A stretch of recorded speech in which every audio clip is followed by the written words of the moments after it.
Saudara dimanapun Anda berada, ini salah satu ramuan tradisional buatan Umi Nazlah ya.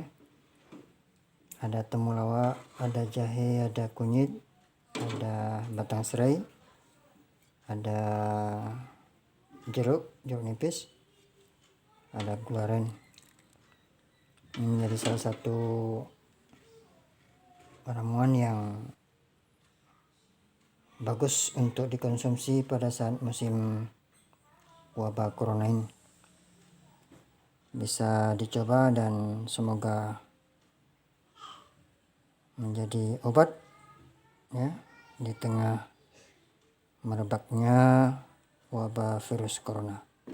Semoga Allah Subhanahu wa taala selalu melindungi kita dan menjauhkan kita dari wabah ini. Amin ya rabbal alamin. Terima kasih. Assalamualaikum warahmatullahi wabarakatuh.